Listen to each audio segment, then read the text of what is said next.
not sleeping because you're so stressed.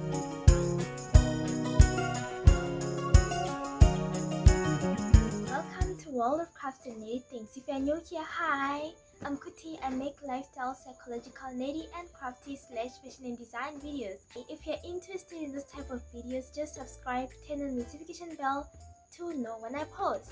Speaking of psychological, today I'm going to be talking about something that is literally affecting everyone, which is insomnia.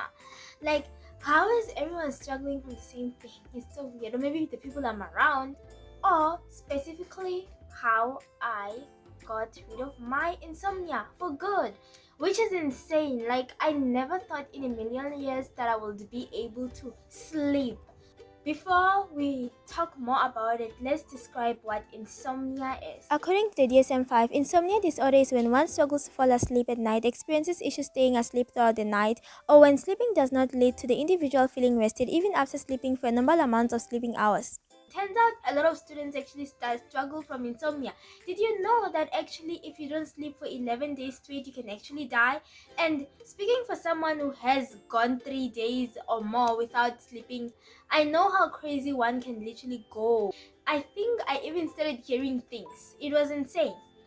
So I went through a lot last year to find out what exactly I could do or what I could change to finally cure my insomnia.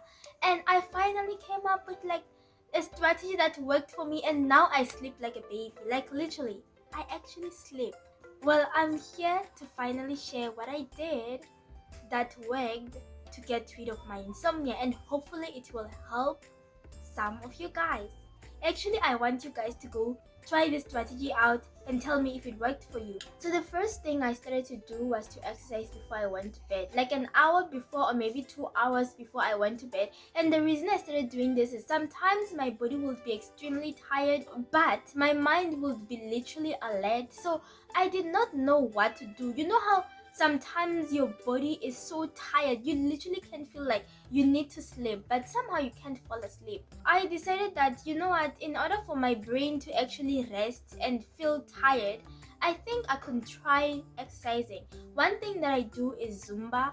It actually helped a lot to get not only my body to tire out, but to actually get my brain to tire out and relax. And another important thing that I did was to set a sleeping and waking up time, like a timetable for sleeping schedule, sleep training, stuff like that.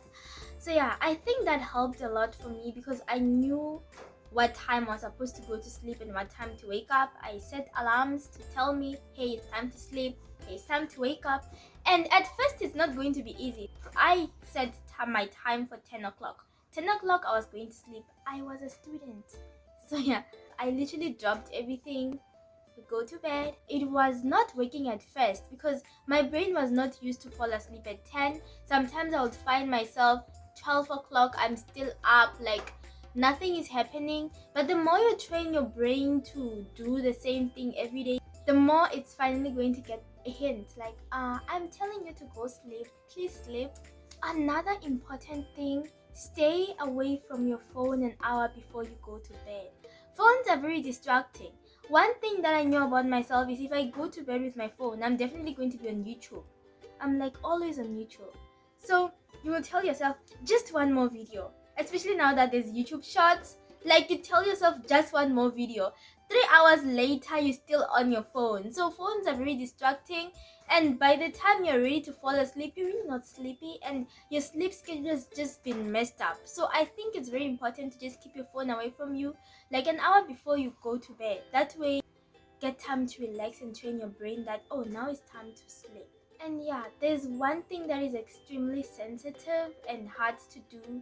Sometimes you're not falling asleep because you are stressed. So what you can do is to make sure that when you go to sleep, try not to let your brain wander.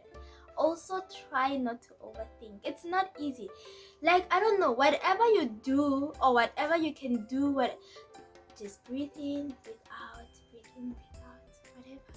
I don't know what you do to calm down your thoughts, but I think it's very important to make sure that you're not overthinking, because sometimes you're not sleeping because you're so stressed. It's not easy to do, almost impossible sometimes, especially for an overthinker like me. The funny thing is, if you tell yourself not to think too much, you think too much. So I don't know, just try not to think so much when you go to sleep. Also, another thing, avoid napping.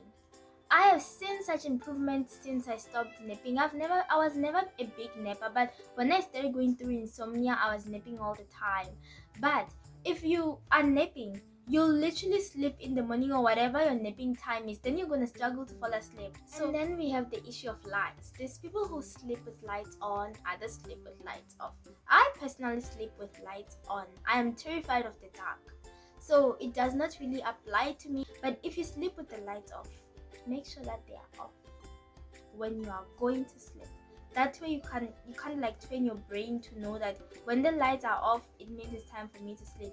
Your brain is literally like something you can program. And another thing is music, sleep music. There's people who sleep listening to music and people who sleep without listening to music. I tried using those sleep music or whatever music it is to help me fall asleep, and actually it did help me fall asleep, only for a short period of time. And what I've noticed with those specific type of music, for me specifically, is that I would fall asleep, but I was not really asleep. I was in this half asleep mode where I was asleep but not really, and I would sleep maximum 3 hours and then I would wake up and then I struggle again.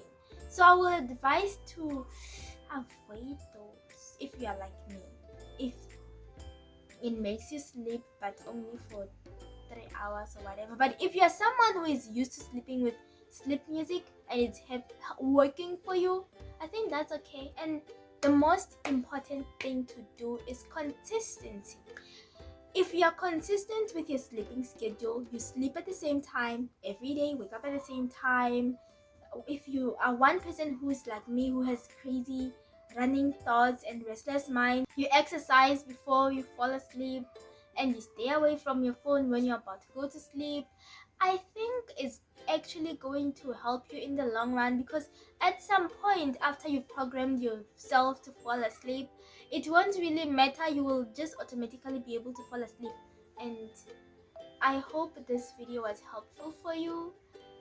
I know with university students it's hard. Insomnia is literally so hard on I'm no longer a university student, but it's really I'm going through an identity crisis, by the way. I don't it feels weird not to be a student for the first time. That being said, for university students it's hard because now you're no longer staying with your parents. It means that you have to tell yourself to go to sleep, or you can literally stay up all night. You also have assignments that you need to write, and I think that's one thing also, having a consistent schedule and just having like your work all put together. I think the more you do your work on time, the less you procrastinate, the more you're able to actually sleep properly, like at a proper time. Because I know sometimes you're not sleeping because you're doing your schoolwork, so there's that little issue too. So that being said, thank you for watching. I hope it was helpful to you, and I want to know if you guys used these strategies and it worked for you. I also want to know if you have any other strategies that worked for you that you think would be helpful for others. Tell me in the comment section. We all want to know. And from me, that's it. Bye. I'll see you in the next video.